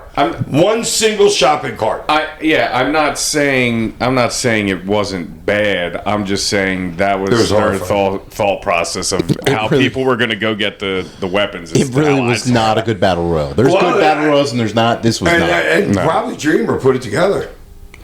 So Tommy, I'm giving you heat for this. If you put that battle royal together right there, there was just so many Big Show spots. It was all to get Big Show. Yeah, right. And I hated it's a double over. Right, when Sabu he and Big throws Show. everybody else out, like he throws the other 9 guys out or whatever, there might be somebody left in the ring, then, that was to go to the commercial break. Yeah, he threw everybody out. That's why they did it. Let's do this for the fucking commercial break. Genius, so we right? don't. Actually, it is. Now that I think about it, it is pretty good. Instead of keeping everybody inside the ring or whatever, dude, you get so easy to get hurt in battle royals if people screw up. Oh yeah, You you say it all the time. It's so easy. So when he takes the wrong ball, it's like an offensive lineman getting your ankle rolled Chop up block. on or something like that. And I know it's not. Or like the running back that tackled into the back of your leg is like a lineman. Like Yeah, you know what I mean? That stuff can happen, you know what I mean? So maybe it was set up like that just for the commercial break. So it's just a bunch of ECW originals and the Big Show. And one of the things I don't like in wrestling is whenever you hear the new something, it usually sucks. What were they saying? Are you saying the new breed? They were saying, well, the new breed, but they What were is also, the new breed? I think they were just calling it the new breed of ECW. I hated that. I hated it too. I was expecting, what's the name to come out? Was it the new breed ended up being Jamie Dundee and somebody else? No, that's back in the the new breed ended up being Stryker, Marcus Corvan, CM Punk. Like they were like the new breed. I'm only at episode 4. They were like the new breed of ECW versus the old breed of ECW. That's right. Yeah. Well, I worked with him in WrestleMania, and they plugged it as the new breed versus the old breed. horrible. They also kept saying the new Big Show. Like he was any different than the old Big Show. Okay, I didn't catch that. He had one thing Did you different. see how freaking jacked he was? He was in great the most shape. jacked he's ever been in his life. He was in great shape. And they also gave him a new finisher at this time where he was doing like some kind of Cobra clutch slam. He gave it to Balls on the trash can, and it looked awful. Dude, all right. First of all, here's another thing. I'm glad you brought that up. That WWE, they're used to having to do the camera cuts to protect the wrestlers doing what they're doing. They're doing camera cuts when they don't have to, and they're missing stuff on the other side of it. You know what I mean? They totally missed Balls on that can, right? But did you see when you get a can and you go around the bottom rim is stiff as shit. balls fucking just crushed through that back rim. Oh, that thing was squashed. Dude, all right, anybody who's got a metal trash can that, I want you to go outside and get a baseball bat and lay the trash can down on its side and smash a baseball bat on it and see how stiff that is, dude. Take Yes. video and send it to us. Yeah. Yes, please. Hack will send you a Venmo for No, your broken it's stiff, trash can. dude. Whenever you do a spot like that on a trash can, it's not like that the way it was. Yeah, well, But balls of beast, you couldn't hurt him. they gave this new like Cobra Clutch Slam finisher to Big Show, and he did get it over to a point where I remember he had a match with Ric Flair in a couple weeks on these ECW shows that was really good. They where- brought Flair in? Yeah, they brought Flair in, and Flair had a match with Big Show that's awesome. We got to watch that on a future episode because he throws Flair into like thumbtacks. They get really hardcore. This is like Flair in like his mid 50s at this point, and him and Big Show have a crazy good hardcore match for the ECW title. It's actually one of the really good matches on ECW on Sci-Fi. Who is? So Big Show throws literally everyone in this battle royal out. Guido did take a couple good bumps. Tony Mamalu took a couple cool bumps on this. But other than that, not a whole bunch. Tommy Dreamer did take a nice bump through the outside to a table. There was a huge showdown between... Okay, hold on. You imagine, I told you how the Big Show was in the best shape of his life because I know him. And he scooped Dreamer up and put him over his head like the old proverbial sack of potatoes. Yeah, I knew you were going to say that. Dreamer's fat ass. He even got him. I know. Dude, he scooped him up and press slammed him like no problem. Dreamer jumped good for him, and he posted on his shoulder very nice. Yeah, but no, it's still it's good. just going to show you how strong like that dude is. I mean, he flicked Guido over the top rope. Guido went Dude, his flying. hands like the size of a frying pan. Yes, hopefully we'll do the show where I wrestle him and he chops me like 10 times in a match. Wait, I got another question. I don't remember the chick that came out with the FBI. Who was Trinity. Trinity? With the FBI. Yeah. Oh my God, she still looks as good today. I just saw her. Yeah, I recognized her, but I couldn't like pick up the name. I'm like, I recognized her, but I couldn't. I'm like, I don't remember that. Yeah, I saw her at the show and then had to go to the bathroom and took a bath. Jesus, man.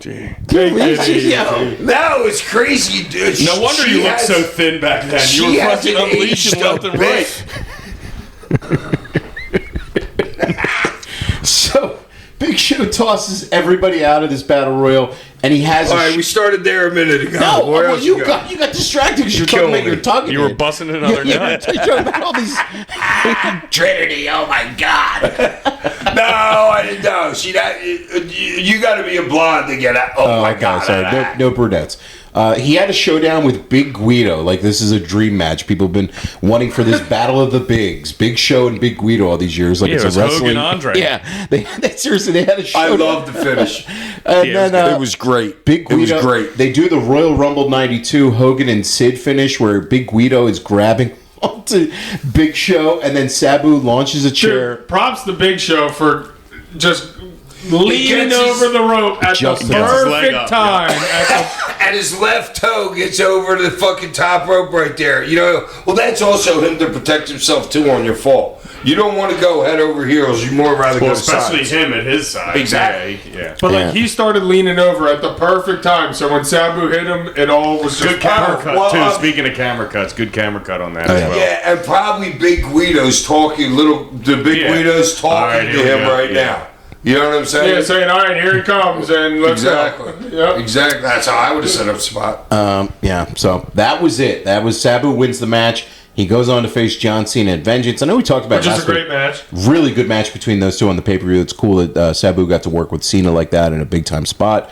But this as a debut show, I mean, if you're launching a brand and this is your effort, complete stinker, and it kind of set the Two tone. squash matches and a hardcore battle royal. That sucked. Like, yeah, like This was that's not- your pilot Yeah. episode. Well, that kind of brings. That's like a typical 70s or 80s show. They were all squash. It was matches more about back setting then. up the future though than it was like Absolutely.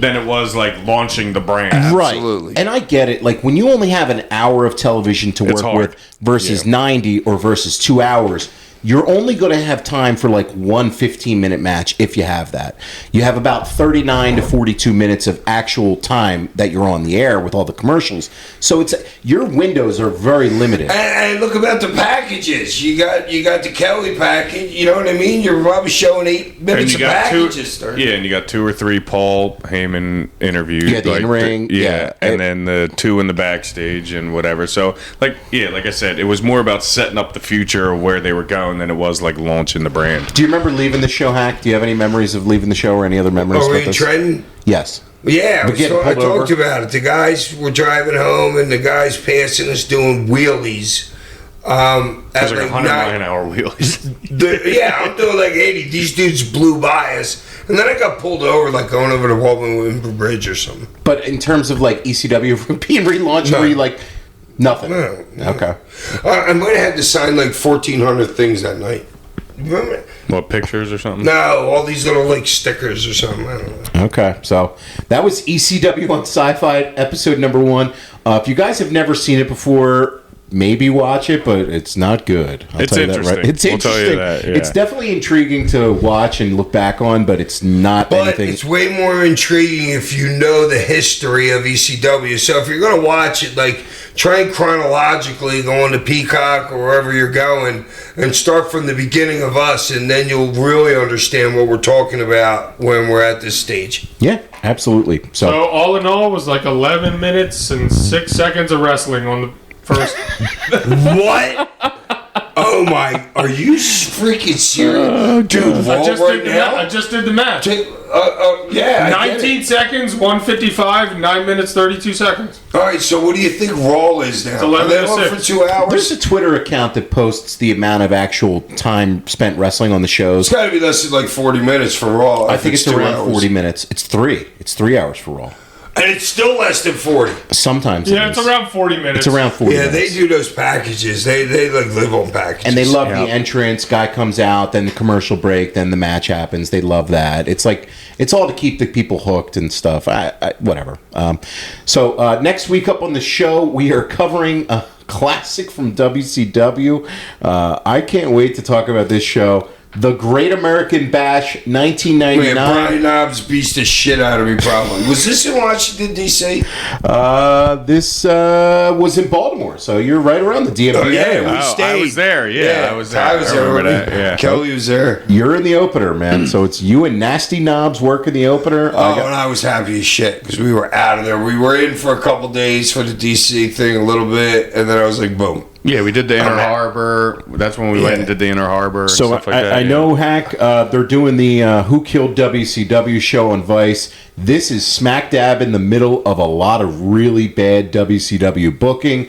I can't wait to talk about this show. Can't wait to talk about WCW in 1999 at this point with you, because that summer of WCW that you had in 99, the wheels were falling off for that company. So can't wait to do this show for you guys next week. Send us in your questions to sandmanpod@gmail.com.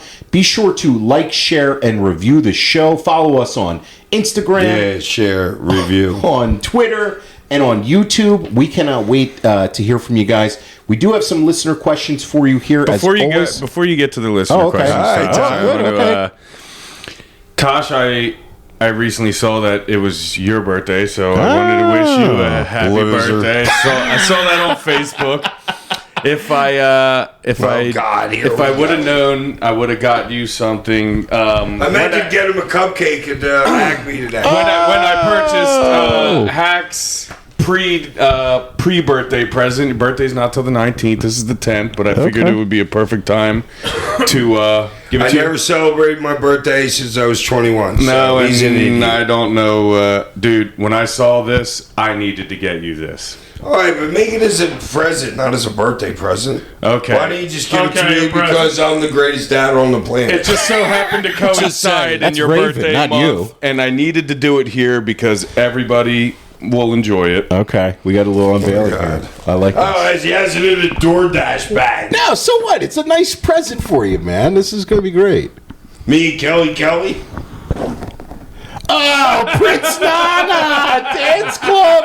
Oh, we got to get you doing the Nana dance. We got to get you doing the swerve Dude, dance. I will totally wear that thing. Oh, wow. Look So at that. it is a Prince Nana official member dance club shirt. Swerve right when he now. drive. He's doing it right now. We got to get a video of this on the gram. Oh my God, he's doing it right now. Yo, that's a shrimp cocktail for you as well. Prince Nana loves shrimp cocktails. We have to get you one. Hack, this is a beautiful thing. So- we need to Love that. So we will have to get you a little. We'll have to take a picture with it so we can send it out to everybody out there so they can see you and your brand new. Because since you love him now that Swerve's Yeah, I the know, champion. but what's going to happen is them two are going to split up. He's going to be gone. No. And then I'm Nana's stuck with that shirt. Nana's sticking around, man. Nana's a legend, dude. That's awesome. You gotta go to the ring in that. Yeah, the Prince Nana Dance Club shirt. You do. Oh, wow. You got to go to the ring in that. You're next- with that. Yeah, That's my absolutely. AEW color. official member. That's fucking awesome. So when man. I saw it, I had to get it, and I had to I'm unveil it wearing right that here. to 29th. Remind me, I'm wearing that That's to the ring. fucking awesome, I man. love That is that. great. That was really, really cool. So yeah, just wanted to that's- share that before we get into the Oh, listener absolutely, questions here. Didn't man. need We're to- gonna have to get it. We're gonna have a great video on our Instagram, and Twitter of Hack doing the swerve dance in his new Prince Nana shirt that Ty just gave him. So can't wait to see I got to that. get a turban. All right. So we only have a couple listener questions this week. Just tie a couple snot racks together. You'll be all I was right. kind of thinking something like that. The extra large snot rag. I just put snot over my rag? head. The snot Like rag Taz.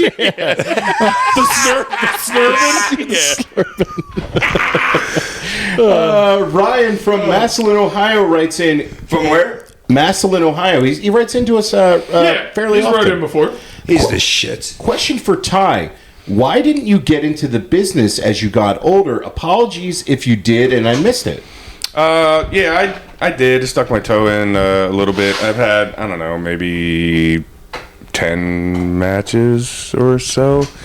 Anything like that. He's injury prone as shit. He's a loser. God, he's not a loser, dude. He's injury prone now. So I mean, he had an injury. So what? Here, look at his thigh right now. From a measly softball, he's been complaining about it all day. That looks Dude, like it it hurt hurts. like a motherfucker. Actually, it's a huge bruise Yeah, on his people thigh. like you. Oh, okay. I'm sorry. We're not all Sorry, the Mr. hardcore Chair icons. Shot. Wear If it was a chair shot, wear that I on my would be all eye right. socket. Oh God! You know, Ty. You shared a really cool video to me and Greg a couple weeks back of you and Hack working this like local firehouse show. There couldn't have been more than 25 people in there, and you guys work the most basic, just complete white bread classic, just beginner green tag. And the way that Hack, you work the apron, you build up to the hot tag, and Ty gets the heat.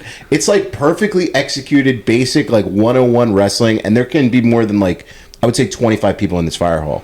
It was like a really cool match, actually. Yeah, So. it's just like if you're going to show somebody just starting at like the basics, your 1, 2, 3s of wrestling, like that's basically what it was. Yeah. And it worked because that's the crowd you had. You Yeah. know what I'm saying? You're going to.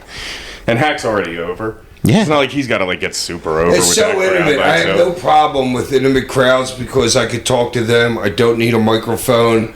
So it's just really Right. just me and them. Like I'm in their living room, kind of. You know? Dude, watching you work all the shtick on the apron and the stuff with the managers and stuff watching this match, he sent it to me and Smoke Greg a and couple. mirrors. Dude, it was so cool to watch because it was just like you. I'm manipulating every single thing that's going on out there. Everything, because not only is Ty super green, but the other guys in the ring are as well. So it's like you're literally the quarterback of everything going Telling on. the ref to go tell him what's coming at. Like This is like some rinky-dink local indie. Like Yep. it was honestly watching this is like, you know, you're watching wrestling in front of like 50,000 people's cool as fuck.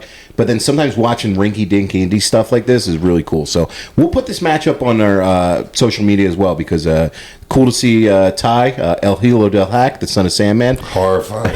And you work a Oh, tag dude, I match. sell like a motherfucker in that one. I was taking He some sounds good. like a Billy Guns kid. Look out, boys. Hold on, Ryan also had a question from you, Hack, too.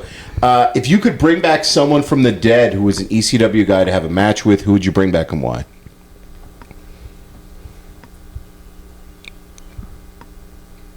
long pause here. Give me a minute. We'll give it. No, we're giving him a minute here. You're thinking. give me a minute. He's thinking tight I'm on this thinking of the one. guys that are I dead. mean, I was gonna say there's a good amount. David I Stern. know. Like, there's like 30 dudes. David Yeah. Stern. Yeah.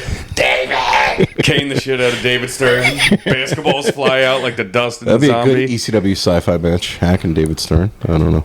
Yeah, I mean, you have... I'd like to see Hack and Candido. You know what? I got my answer. That'd be great, Ollie. That'd I be got great. my answer. Who Ted is it? Petty. Ted Petty. Rest in peace, man. Now, Rest in would it be peace. a wrestling match or a dance-off? Both. Why did you pick Ted Petty? There you go. Okay. And what a wonderful human being he was. I know you've said this so many times. What a so wonderful human being he was. gone way too Great soon. dude. Question from Erland Brandt. Ted A. From Scandinavia. Okay. All right, There we go. go. There in Iceland, Okay. Norway. Where we at here? He's from Scandinavia, he says. Hi, Brian, Tyler, Oliver, and of course, Hack. Thanks again for an amazing podcast. Thank you for listening. Yeah, thank you for listening, man. Tell your friends and share the show. Yo, tell us here. If you're listening to this, tell me what if you've ever been doing. Email us back or whatever shit you're doing right Yes. there. He's emailing us. And tell me what if there's independents where you are. Independent wrestling promotions. promotions. Okay. Okay, that'd be cool if they have like a local indie Yeah, scene. I want to know. Yeah. Hack always wants to know that kind of stuff. So, I was wondering if Hack has any good Nancy woman stories you'd like to share. If there was anything in particular that she taught you or gave you any good advice about. She always seemed like one of the she smartest gave me the people in the greatest business. advice I ever had for one of my angles, the blind angle with Tommy Dreamer. I thought when we did it, when I get hit with the cane, that I was going to bleed and I was going to do my old Tommy Rich, like baby face bleed through the audience and stuff like that. She's like, nope, we're not doing it like that. She goes, you're going to lay there and Tommy's going to be like aghast at what just happened. You know what I mean? I'm going to be aghast at what happened. Those two are going to look at each other. Tommy's going to look at the audience. She's going to look down at me. She's going to look at the audience. Tommy's going to look down at me. And like that kind of like frozen moment in time. That was easily the best moment that she gave me in wrestling. Okay. Because what an angle. What an I angle mean, that was. besides the 10 lashes, and then we go do that. You know what I mean? It's just good great heat. It's really great heat. So that's a great I question. think there's probably too many things that she No, helped but you with that one along always the way. sticks out of my head. Okay. There's a couple others that dude, if she said no, we're not doing it that way, I didn't say no, Nancy. This is I really want. I'm like, okay, what are we doing? Okay. I had that much. Dude, she lived with Kevin Sullivan for years. How could you not know the business? Yes, ma'am. What are we doing? Yeah, I mean, absolute legend of the business, Kevin Sullivan, wrestling mind. I know he taught you a lot as well. So, really good question there. Up next here is Clifton from Arkansas. Yo, Cliff. I'm planning on going to a convention later this year as Sandman with the flag pants. Okay, that's awesome. Really cool. Send us a picture when you go to the convention. We want to see your... What convention does he say? He didn't say. He just said going to a Loser. convention. And was wondering exactly what is the proper method of doing the can smash. Is it smashing across the forehead or smashing the end of the can into the forehead? No, that's your. Well, if you want to bleed, then you got to do it like a man.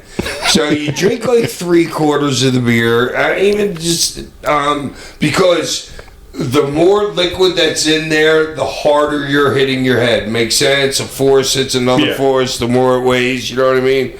So when you get it around 3/4, because you want a little bit to spit out at the can at the end, but then right before you get it to your head, you crush it with your fingers a little bit. So you're holding it from the bottom of the can, like Now I'm holding it from where you drink from. okay, the side of it. His hand is covering where you drink from. Yeah, my hand's over top of the can. Oh, Like if it's so a the can top on of the can. table, Okay, I'm yeah, grabbing it like that. You getting this, Clifton? And then you got to make sure that you don't grab it on the opening right there because you want the beer to spit out afterwards when you crush it on your head. But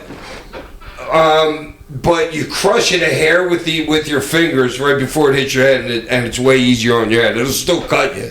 Okay, so I hope you got that down, Clifton. That was a very thorough breakdown, and he's a professional, man. He's been doing this for 30 years, okay? So that's a real professional Yeah, there's a breakdown. science to it. There's a science to it. He's not just There's a a maniac science to smashing everything. cans on his head. He also includes, if you could shout out my nephew, Joey. He deployed earlier this year, and Joey, we're thank both you big for your fans. service. Thank you, Joey. Thanks, Joey. Thank you, Joey. Keep listening, man. I hope the show gives you some comfort. It helps. Next time, tell us where he's going and stuff. You got to give us more. Give us more. People out there with listener questions, send them into sandmanpod@gmail.com. Always include a town. Hack loves to hear where his fans are from. And up next here, as always, our last question of the week. Was there anything for deployed guy? Is that all he said? That was all that he included. There was Yeah. a question from Clifton. But give us more information on your nephew Joey and write in Where's yourself, the nephew uncle, Joey. dude? Uncle Howard didn't write in yet. Where's Kevin? Kevin, I have his question right here. Kevin did write us in, as always. Kevin said, I've been watching a lot of the A&E biographies on A&E. And I've recently watched the episode on Booker T. Do you have any good stories about Booker T? Any interesting hangouts with him? Yeah. Well, I've had most of them were over in Europe, but the first time I was in Salt Lake City at WCW, I had a home in Salt Lake City, but I left ECW, and then I got hired within a week for WCW, and then they were in Salt Lake City a couple weeks after I was hired, or a month, whatever the hell it was. I'm trying to get to the airport, but a dude, Eric, that worked for me, that I brought from Philadelphia to go work in the concrete business out in Salt Lake, was supposed to pick me up in his car. Something happened.